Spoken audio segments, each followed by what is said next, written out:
Right, so I'm sorry that I'm having this conversation in the car and stuff. I would love to uh make like a big dissertation and whatever and sit down and talk, but I have my best ideas like while I'm driving or while I'm in the shower or when like odd times like that. So I sometimes I'd be like, well, I'm just gonna wait to talk about this when I sit in my office, when I'm sitting down, when I'm relaxed and I have scenery and candles, and it don't work out like that.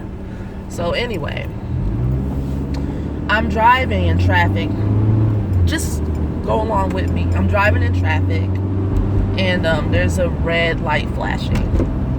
Red light flashing, meaning, okay, the lights aren't working, but have the courtesy to stop before you go at this light. So, you have the option to speed through, I guess.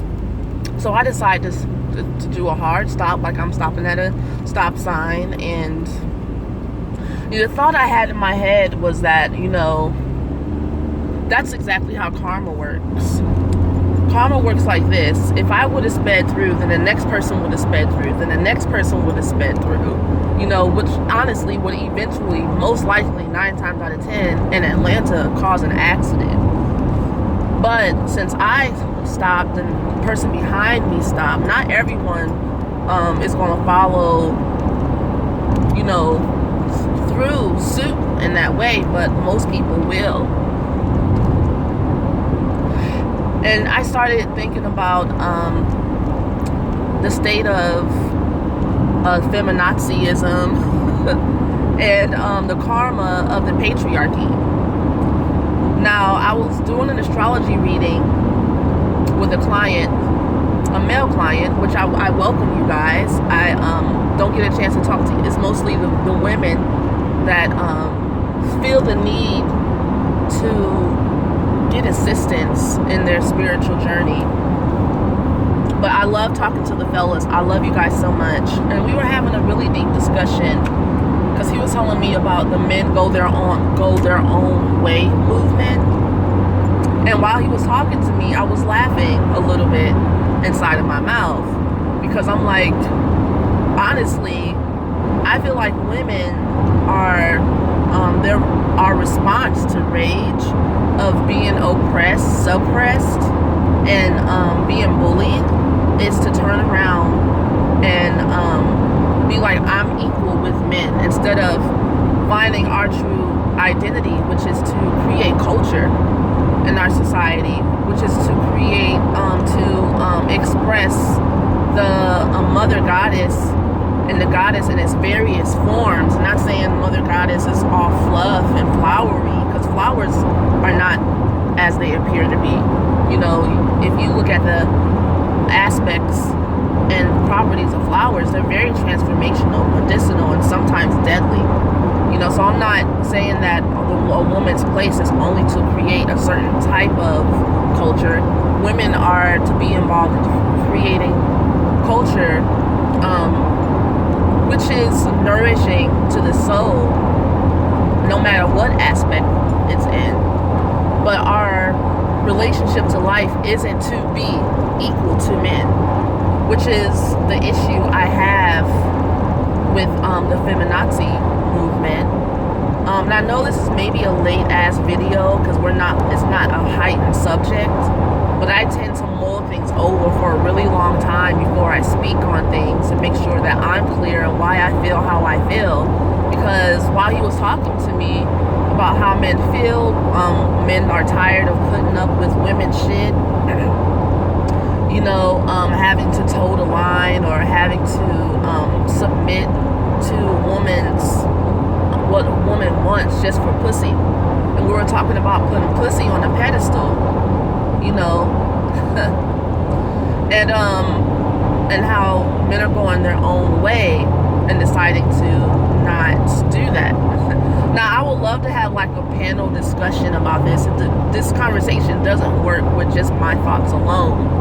So if any of you guys are interested in joining me on like a podcast type of discussion, because I'm working on building some type type of podcast where we can have discussions together and not just me saying my thoughts, because my thoughts alone don't change the world. But again, like I was talking about the traffic, it's like, yeah, if I would have sped through, that would have created a chain reaction. And it's the same way with how we treat one another.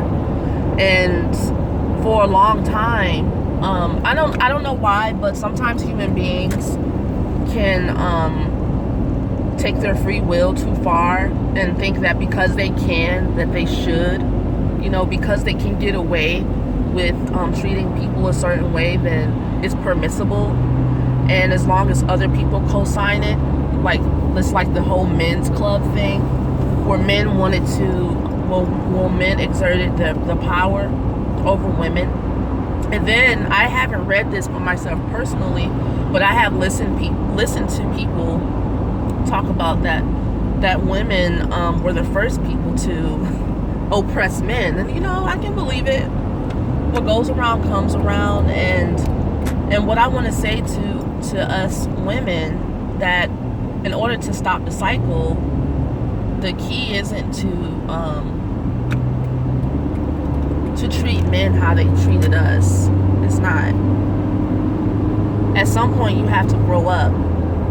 At some point you have to forgive yourself and forgive others and let that shit go completely. Like not continue the vicious cycle, because it's going to come back around to you. I feel like if I would have sped through, it would have caused a chain reaction, and maybe I would not have been in an accident, but maybe when I got home, try to drive home, traffic would be effed up. You know what I'm saying? Like, karma doesn't always have to be next lifetime. Karma can be like, come right, like boomerang, like bow, bow. You'd be like, ah. But a lot of times we don't recognize that, our actions are coming back to us. And men, and I just thought about this. A lot of times other men won't say anything to one another about how they're treating women. If you want this shit to stop, and if you want women to be your boo again, go back to being your love thing, your partner, and I also then tell other men to stop when you see it happening. If you don't like this shit the way it is, don't co-sign your homeboy's bullshit. Stand up for what you believe in. Be unpopular. Like, be cool and be unpopular. I feel like being unpopular is the new cool. It's always been cool to me, because I'm like an old ass soul in a world full of toddlers. That's how I feel. And one of the comments in my Neptune in the first house videos, someone commented to me that their daughters are twins and they have Neptune in the first house, and it makes her sad because they feel so lonely, because it's like they're like old wise sages in a world full of toddlers. I'm like, that's another aspect. That's exactly how it feels being so super mature. I've always felt like that in school. I was like, you guys are idiots.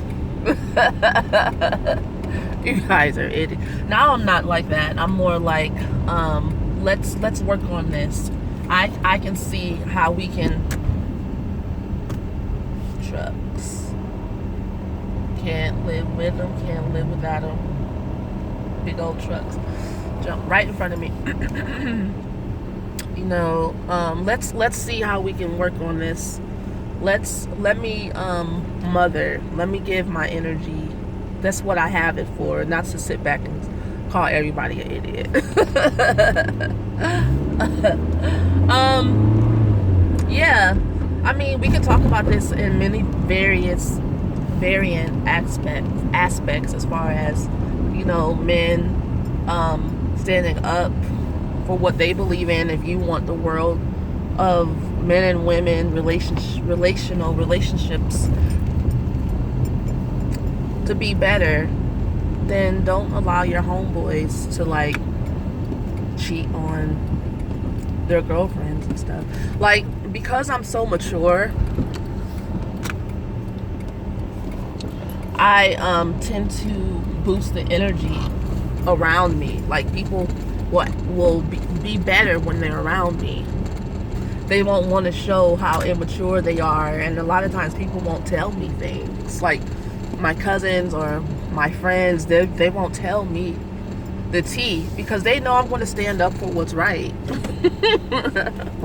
So, I mean, and I feel like that's our fear a lot of times in social situations, especially for men. I feel like men are very lonely and don't necessarily have many avenues of people to talk to. I mean, women as well, because the world how we've made it is super competitive. We don't necessarily like have compassion in our interactions with one another. Or we might be like, well, I don't do that, I'm better than you, and then it makes people not want to talk. You know, we just have a lot of growing up to do, guys. That's all I wanted to say about that. Thanks for listening. Write in your comments if you feel differently, if you agree, if you disagree. If you dislike this video, tell me why. I'll talk to you soon. Bye.